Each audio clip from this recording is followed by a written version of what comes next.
Welcome to the Intentional Mind Podcast. I'm your host, Ange Barnard, and today we're talking about getting back on track.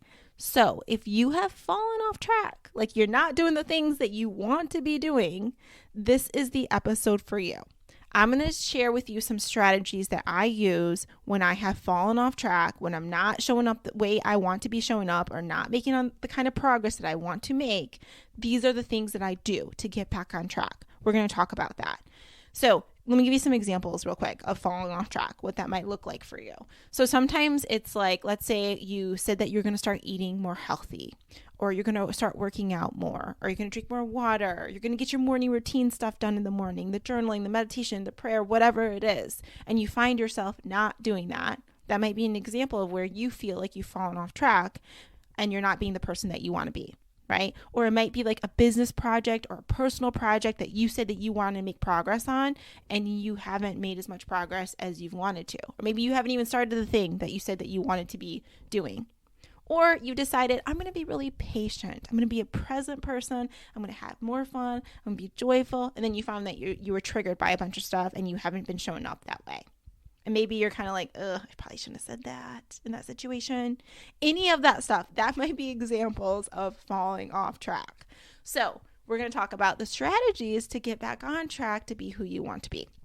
But before we go on with those strategies, I just got to give a shout out to my girls who are leaving podcast reviews. Thank you so much. That helps people find the show. And it's one of the best ways to say thank you if you've been a regular listener of the show. So you can leave them on Apple Podcasts, Spotify. If you're on Apple Podcasts, then you actually have to hit the stars and write a review. And with that said, let me shout out to these girls. Okay, so the latest ones that came from Joey1756, Legal Diva 13, Dallas 1245, and Nishali. So y'all said similar things about how you stumbled across the podcast, how you even listened to it on replay so you can soak in the information, actually do the work that we talk about. And that's what it's really about, because I think so many of us in our lives, we are hearing awesome things, like things that we could benefit from doing, but we're not taking action on any of those because we're not prioritizing it. And you need to prioritize being the person that you want to be. You don't have that much time here. Like none of us do. So your quality of your life really depends on you showing up and doing the things, taking action on the dreams, right? And not continuing to put it off. And there's going to be times that you do fall off track, right? We're humans. That's normal. And that's okay. You're going to show yourself grace and you're going to say, now that I know, what do I want to do differently moving forward? That's one of my favorite questions to ask myself. Another thing that y'all mentioned in these reviews is that you feel like you're chit-chatting with your girl. And I hope that people that listen to the show continue to feel that way. And it's not that like I have all the answers. No, in fact, I am sharing this episode with you because I have fallen off track. In fact, it's Sunday when I'm recording this episode, and my intention was to have it out by Thursday. And that's what I try to do every week, is to have an episode out by Thursday. And I'm usually pretty good about it, but sometimes I do fall off track. And then I have tools and strategies to help me get back on track. And I was journaling about all of this morning about like, okay, now that I know, what do I want to do differently moving forward? And I went through like all the things that I'm going to do and what I'm going to commit to, right? And I thought, I can't be the only person who's fallen off track. And then I did some research and I saw that the majority of people that set New Year's resolutions have already quit them by the end of January. And the thing is that they don't get back on track. So it's not an issue that you fall off track. It's an issue that you stay off track. So that's why I wanted to bring up all this stuff today, the strategies and all the things. Okay, so thank you all for leaving reviews. Thank you all to the ones that are going to leave reviews in the future. It really does help the show grow. And it takes a lot of time to create this content. It's the best way, like I said, to say thank you. Okay, so I'll leave that there and let's move on to some fun stories. So I got some stories for you that relate to today's topic, but even before we get on to that, I just want to update you on what's been happening. So I just got back from Egypt. We celebrated my husband's birthday in Egypt with my mother-in-law and my father-in-law, and it was a phenomenal trip. And I'm telling you, if you have not been to Egypt, add this to your bucket list. I could advocate for so many reasons why. There's so much fun adventures to be had. The history, I was so fascinated by the history, the fact that the pyramids and the temples and things like that are thousands and thousands of years old before Christ. It's just crazy to see something like that has looks phenomenal over all the thousands and thousands of years. It's just insane. And this is coming from a girl who I don't identify as a history nerd. I'm telling you, when Ian wants to go to museums and stuff and we're like reading stuff, I'm like looking at my watch, I'm like, how much more time do we have here? Like zoning out, all the things. So I'm telling you though, I was so fascinated by all of the Egyptian culture and like the history, the fact that like the kings and the queens and how like these powerful women leaders, like I started Googling them all, like I'm still so fascinated. Like I really want to go back and learn more. So many reasons. Another reason why I think that it should be on your bucket list is because it's a very affordable trip. I really do think that. We had so much fun doing things that I feel like most people could afford. Let me give you an example. One of my favorite memories will be us riding camels around the pyramids. I didn't even know you could ride camels right with the pyramids in the background, but it was so fun. You can. Okay. And another thing is that camels are so funny. If you're not familiar with camels as far as like riding them, I know I wasn't. They're very tall. Like you're way up there. And I even had the little camel. And he was, or she, I don't know what it was. It was a Grinch straight up, but it was a funny Grinch. It would like make all these weird noises. They make the hilarious noises. Like they're like, rah, rah, rah. Like it's just nuts. And it makes you laugh every time they do it.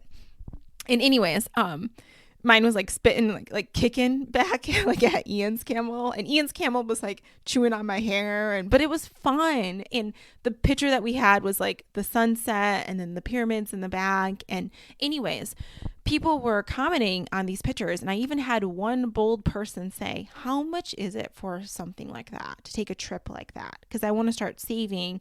I have no idea, like what would the cost be?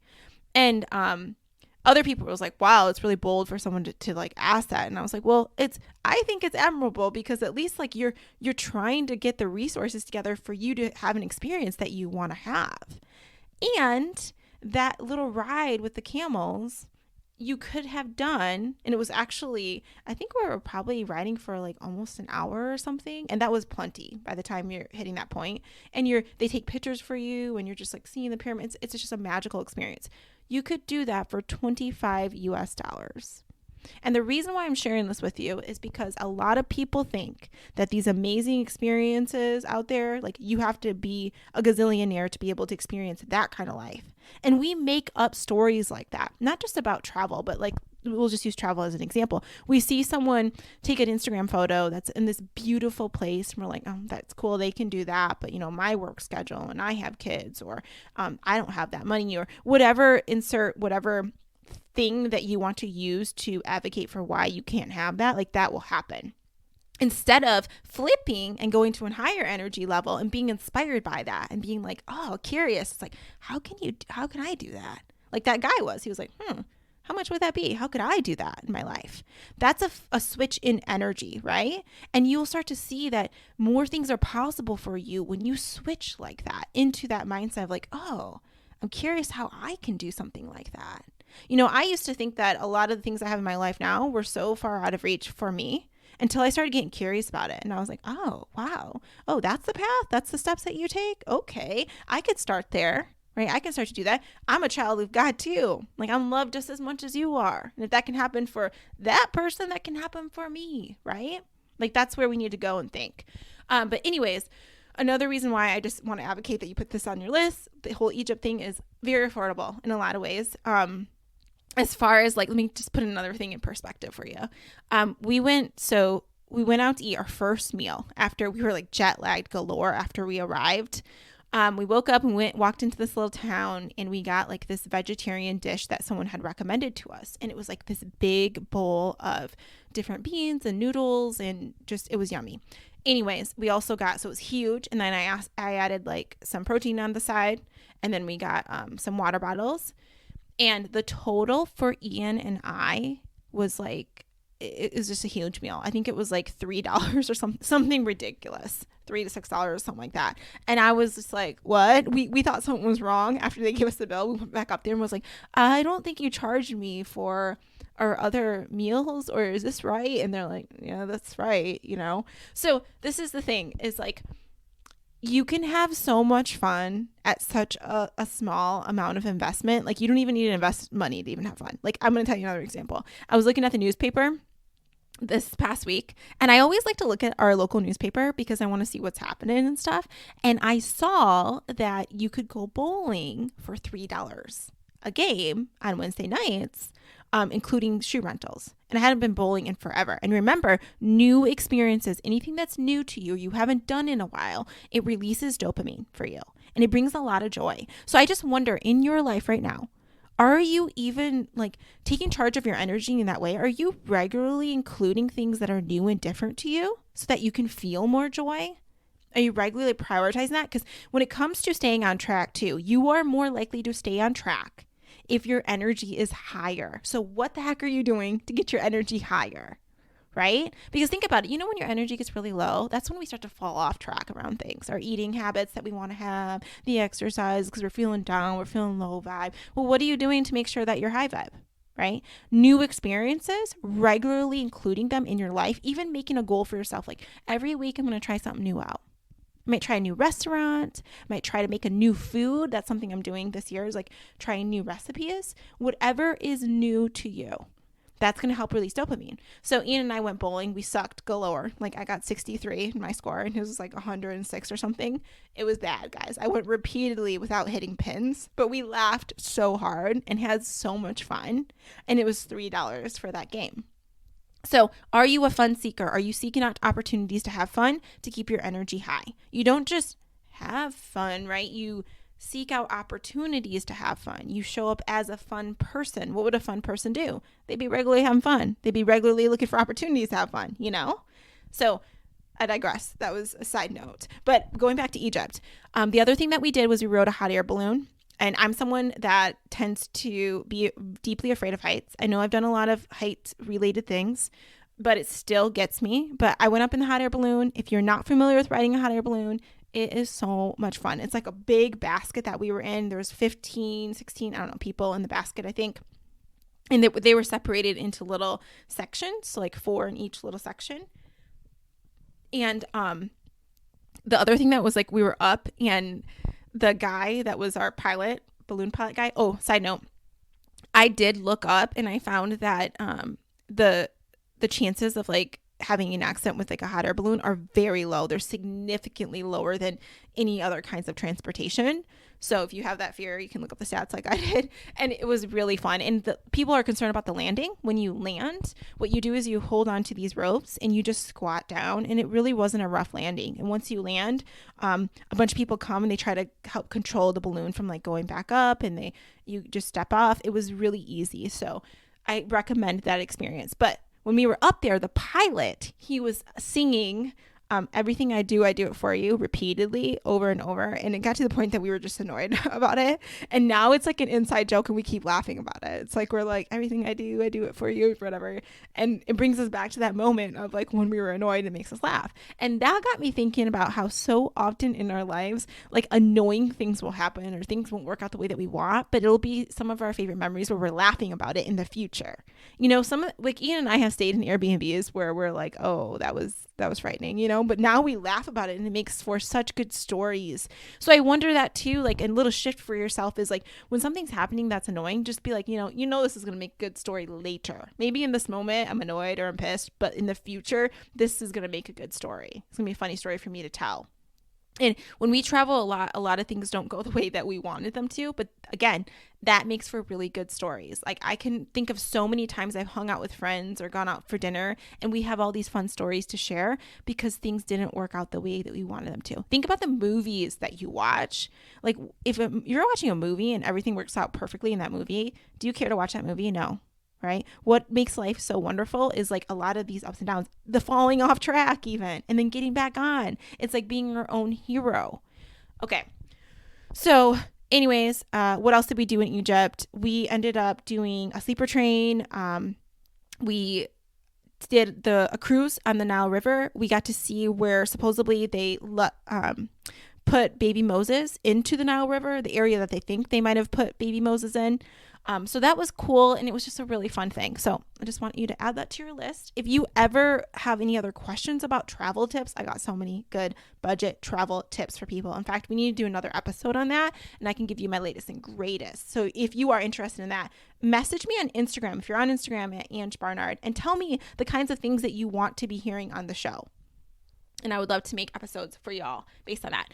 Okay, so let's go into, should I share this with you? No, I'm going to wait. There's another story I want to tell you about the plane, but I'm going to wait. I'm going to tell you about that in another episode. Okay, so getting back on track. So when you have found that you have fallen off track, what is the best next step for you to take? I personally think what you should do next is to sit down. Make yourself sit down and get yourself a good environment. I'm talking like light a candle. This is what I do. I have a candle lit right now. I light a candle. I get my favorite drink. I pull out a journal. I set the vibe. Sometimes I like to be in like cozy environment. And I'm like, all right, Ange, we're going to sit down. We're going to get clear on what it is you want to happen. I might need to do a thought download first. So I need to write all my thoughts out. That's what I had to do this morning. Clear the energy. And then I'm like, okay. So you say you feel like you've fallen off track.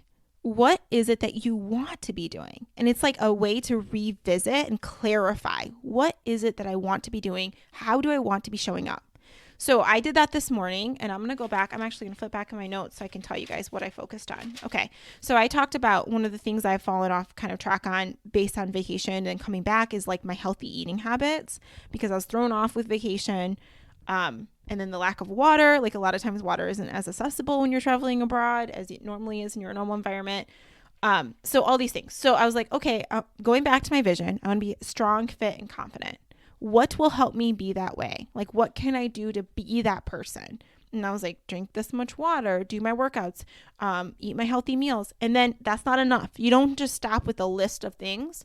You next have to say when and where. When will I be doing that and where? And if you just let yourself write that out, that's going to help you get back to the vision and clarify. And some of us need to do that because some of us aren't taking action because we don't have a clear enough vision, right? And we need to just do that it could be simple. You don't even have to take this whole vision course right now. It could just be like, I'm going to sit down. What is it that I want to happen? Okay, how can I be that person? Like, what's involved in being that? Like, let's go back to a project example. A project example might be like, I want to create something in my business, right? Okay, what can I do to create that? What are the steps involved? And you just brainstorm. They don't even need to be in perfect order. And then you could be like, when am I going to do that? When? Where am I going to do that? That's the best thing that you can do to clarify that vision for yourself. Now, that's step one. Sit down, clarify that vision, and add when and where. Now, the next step that I want you to take is, let's see here. This is just another tip for you. But once you've done that, you've done the when and where, try to create a fresh start for yourself. Because research has shown that it's called the fresh start effect, that you're more likely to follow through on something when you create a fresh start. So that might be like, let's say you sit down, you clarify what it is that you want to be doing, and then you're like, my fresh start is tomorrow. Tomorrow I am starting that thing. Brand new day. Right? Or sometimes people do like, this is why New Year's resolutions are so popular. The new year, right? Or the new week. But create a fresh start for yourself. And for me, what I've been doing, instead of waiting for like the next longer time frame, like the next week, what I've been doing is saying like each day is a new day. So that's the next tip that I have for you, is that really think about, like, let's say today didn't go the way that you wanted to. Then you're like, tomorrow I'm back on track. Like, I am doing this thing, and you're evaluating it by day. Just evaluate it day by day. That's a little trick that I've been noticing with myself, because sometimes I can get discouraged when I'm trying to evaluate an entire week. Like, I'm like, oh yeah, 2 days you did it, but not all. And like, I start to like get fixated on the negative, which is what our brains tend to do. But if you just focus on one day, at the end of the day, you evaluate your day and you're like, oh, okay, yeah, I didn't really drink as much water as I want. Tomorrow though, like, I'm back on track. Like, now that I know, I should probably bring that water with me. You just realize, what am I going to do differently? And then the next day you do it, right? So just take it each day by day. Don't be making it so complicated where it has to be like tracking this entire month. Like I tried doing that for myself and it actually discourages me more. You can go back and tally it later, but for your own mind, just think about it day by day. That's like a fresh start for you each day. It's a reset for you each day. You can even think about it, you had a poor attitude one day. Tomorrow's a new day. I'm showing up as Miss Sunshine tomorrow, you know? Okay, that's a little trick that just really has helped me recently, the whole one day at a time thing. Okay, so the next thing is to prep to be that person. Prep to be that person. So I'm going to go back to my example. Like, let's say being the healthy version of myself, the strong, fit, and confident person that I want to be. How can I prep to be that person? Right? How can you set your future self up for success? You got to prep to be that person. I'll tell you the ways that I do this. I talk about this all the time with my morning routine stuff that I share is that I will set out, like, for example, I know I want to drink water in the morning. One of the new rules I made for myself is that I'm going to drink 4 cups of water instead of 2 in the morning. And I recommend for you, as soon as you wake up, drink 2 cups of water. And the best way that you can do that is to have your water prepared for you in advance. Like have it setting out so it triggers your brain. Right? Have your journal setting out to remind you. Whatever it is, your clothes, you hear about workout clothes in advance. Are you prepping to be the person that you want to be? Because that might be a reason why you're not following through is that you haven't prepared to be that person. Like one of the things that I really value is I make my husband breakfast every single morning. That's something that has to do with an identity that I have, like around being like the kind of wife that I want to be. That's just me. Like I'm not saying that everyone should do that, but that's something that's just important to me. And I feel like it's a way to show my appreciation towards him. And it's just something I want to do, who I want to be. So I prep to be that person. Like even before I go to bed, I pull out all of his like smoothie stuff, like his protein, other things. And I make it easy for myself in the morning because I'm prepping to be the person that I want to be. Okay. So, my water, I'm taking my workouts out. Prep has to do with also deciding when and where. Like I put it in my calendar. When are you working out? Like, and it's blocked off. Right? And I have plan B too. Okay. If that doesn't happen in the morning, then I got my lunchtime. And that's another tip is having that backup plan for yourself. Okay. Another example would be like, let's go back to a project that you want to make progress on. How would you prep to make progress on that project? It might be, again, blocking your time off, deciding when you're going to work on that project. A lot of you all are not doing that. You're not deciding when you're going to work on the things that you want to work on. That is crucial, when and where, and envision yourself like, you know what? Or you might even decide, oh, I get really distracted at home, so I'm going to instead go somewhere else. Or my coworkers really distract me, so instead I'm going to put something on the door, or I'm going to block it off. And so when they look at my calendar, they think I'm in a meeting, but it's a meeting with myself that I'm using to work on, that project that I want to work on. You got to prep to be the person you want to be. You don't just be that person. Okay. So these are my strategies for you in a nutshell to get back on track. An additional thing I would add is to get some accountability, even if that's just telling a significant other or a friend, this is an area I really want accountability on, and I'm going to report to you regularly how I'm doing on that. You got to add that in. It's not enough to just be like, hey, hold me accountable. No, you got to tell them exactly when you're going to report to them, and you have regular progress updates for yourself. And then you show yourself grace, you fall off. It's okay. Get back on. Go back through the strategies again and get back on. Don't stay off like you have done in the past. Like you fall off, you get discouraged, and then you're like, well, F it. No, get back on. Right? That's how you're going to move forward. Success really, people that are very successful in whatever definition of success you have is they fail a lot, but they get back on and they keep going. Right? Okay, so let's go back. I'm going to recap this for you super quick. Getting back on track. Let's say you've fallen off track. How do you get back on track? Number 1, sit down and clarify who you want to be. What do you want to get back on track with? Anyways, create that vision for yourself. Okay, so you're going to take time, set the right environment, write it all out. What is it that I want to get back on track? What does that even look like? And then you are going to decide, and make sure you add the when and where there. And then you're going to decide to take one day at a time, create the fresh effect for you. This has to do with when. Is it the next day you're going to start doing it? Right? Create that fresh effect. And then the next thing that you're doing is prepping to be that person. So that might be you putting in the calendar. It might be you setting all the things out, whatever it is. And then the last bonus thing is to get the accountability that you need. Tell someone else about it. Tell them when you're regularly going to report to them. So that's what I'm doing right now. In fact, after I'm done, I just went through all the steps. I'm putting the stuff in my calendar actually right after this episode. And then I'm going to tell my husband, hey, this is the area I'm committed to. And this is what it looks like for me. And I'm going to report back to you about how this is going to go down at the end of the week, right? Okay, so I hope that was helpful. Do these things to get yourself back on track. I think it's going to help you feel so much better. And then the other thing that we talked about is like bringing more fun into your life. All of us want that. So another thing is thinking about like, where can you be having more fun? Like, what new thing can you include in your life that's different to you, that's going to bring that dopamine for you, that's going to raise that energy higher? And remember, another thing related to getting back on track, it's all about energy. It's an energy thing. So can you get your energy higher in the morning, earlier in the day? That's really going to serve you. You can go back and listen to the episode that we did around the 3 M's. I think that'll really help you too. Just shifting your energy so that you can get back on track on the things that are most important to you. Okay, I digress. I hope this was really helpful to you, and I will talk to you soon. Have the best week. Bye.